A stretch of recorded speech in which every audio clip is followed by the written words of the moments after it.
Dans cette troisième vidéo sur l'éditeur de matière, nous allons étudier un peu plus en détail toute la partie texture map.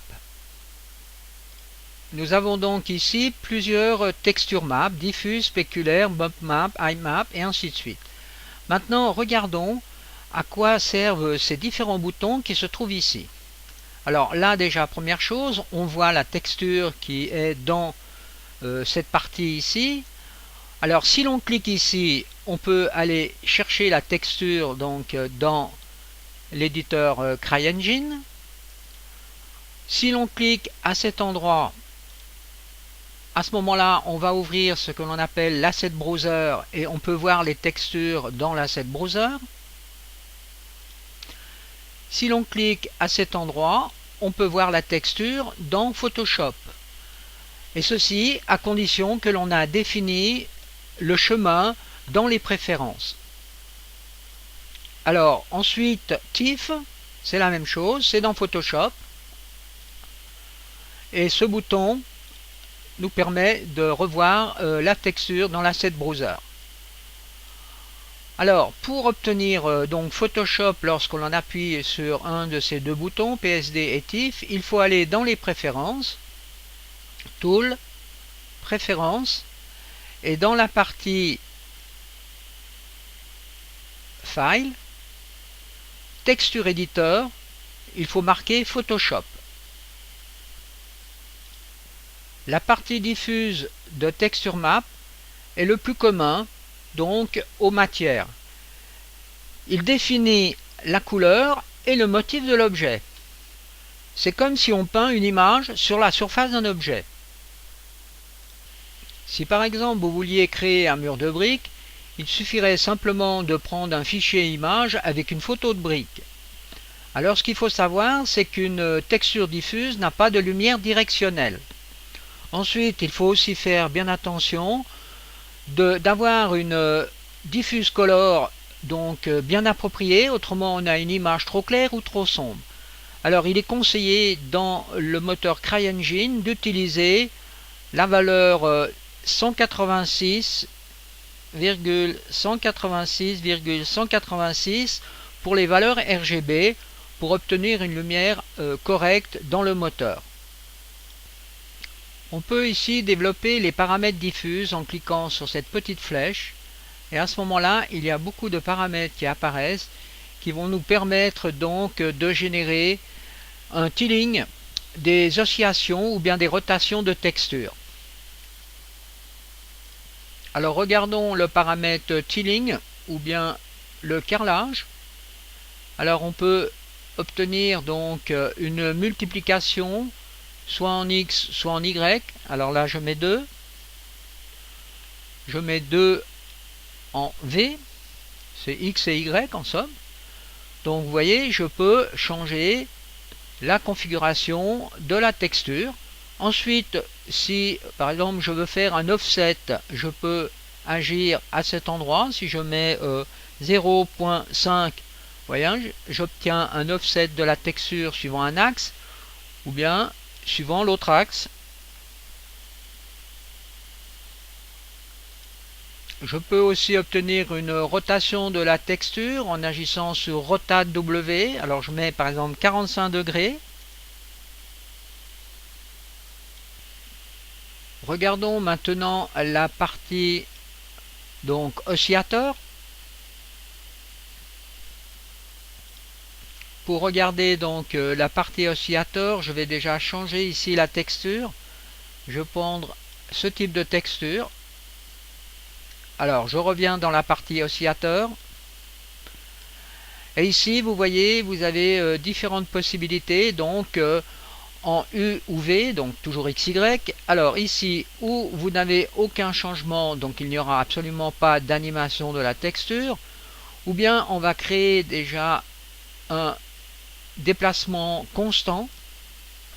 Alors on s'inquiète, alors on s'occupe maintenant de la partie U. Je vais donner une certaine vitesse sur U de 0,5 par exemple, et ensuite une amplitude ici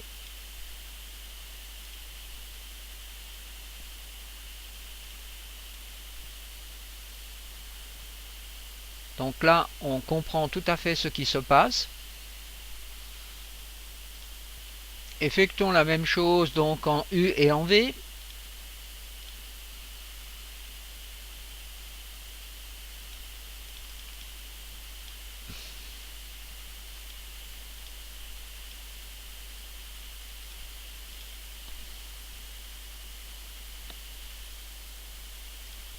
Alors regardez le type jitter moving. Donc là, c'est une façon aléatoire. Alors on va donner donc un peu d'amplitude et ensuite on donne un peu de vitesse.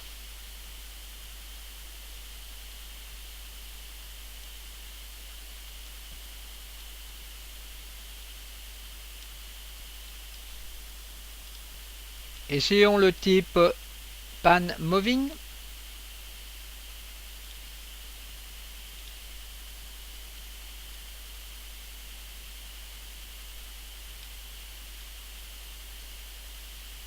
Voilà, on voit beaucoup mieux là ce qui se passe. C'est comme un pendule.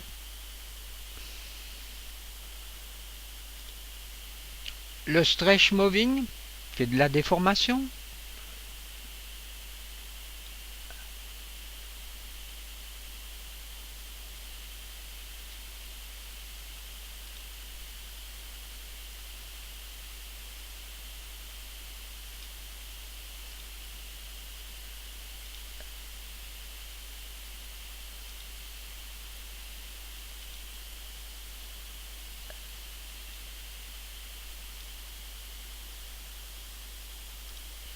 Une autre catégorie de stretch moving avec répétition et remise à zéro. Vous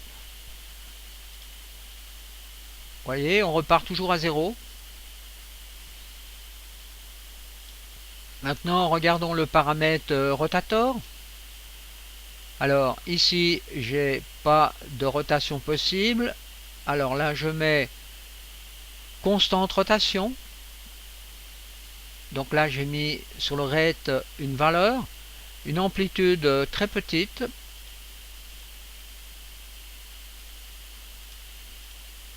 Donc là, vous voyez, vous pouvez aussi changer le centre de la rotation. Donc voilà un effet intéressant avec le centre de rotation à 0,5 et 0,5. Donc vous voyez, on tourne bien par rapport au centre du cube. Maintenant ici, on a l'exemple d'une rotation constante et puis d'une oscillation de la texture.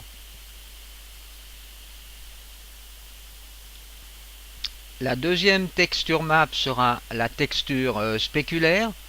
Donc ici, on a appliqué ce type de texture qui est en noir et blanc. Alors regardons son influence en agissant sur les paramètres specular level déjà. Là, on voit une influence assez minime, mais elle existe quand même. Alors pour mieux la voir, on va changer ici la couleur. On va mettre un vert comme ceci. Et regardez ici dans la sphère qui se trouve là, et en même temps, au moment où j'augmente, vous voyez, la couleur verte apparaît beaucoup mieux dans la partie spéculaire de la caisse. Là, on se rend mieux compte de l'effet. Alors, pour mieux voir encore l'effet, on va prendre une texture spéculaire complètement différente.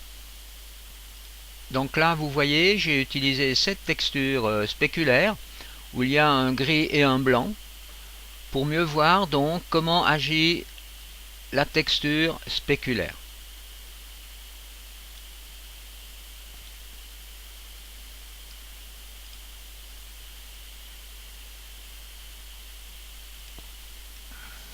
Alors là, je viens de changer la valeur de la texture map diffuse. Donc j'ai mis un mur de briques. Maintenant, je vais rajouter dans la partie bump map une nouvelle texture qu'on appelle une normal map. Alors on a déjà vu ceci. Je vais donc chercher la normal map donc pour ce type de brique. Donc ici, on a une normal map DDN open. Regardez ce qui se passe, ça donne du relief à nos briques.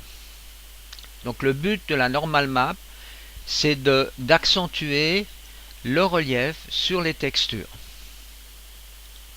Si par exemple je change le tiling de la partie diffuse, alors je mets un tiling donc de 2, par exemple dans ce sens, et puis peut-être aussi dans l'autre sens, U et V.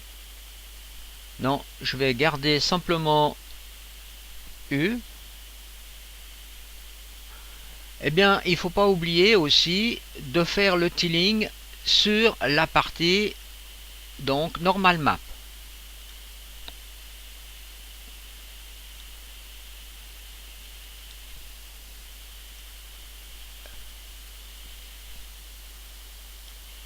Pour bien vérifier, vous pouvez donc désactiver, vous voyez, cette variable ici. Donc on voit l'effet de la normal map. Donc il faut aussi créer le carrelage pour la normal map. Il en serait de même pour la texture spéculaire. Pour simuler de la réflexion donc sur les matières, on va utiliser une texture d'environnement. Alors là, vous voyez, j'ai utilisé donc cette texture qui se trouve donc dans la catégorie texture cube map, et j'ai pris ce type de texture, donc environnement métallique. Ensuite, pour le rendre actif dans la scène, il faut aller dans la partie shader génération paramètres et cliquer ici sur la variable environnement map pour l'activer. Ensuite, il suffit de jouer sur les paramètres qui se trouvent ici pour donner plus ou moins de l'effet à la matière. Donc là, on se rend bien compte ici de la différence.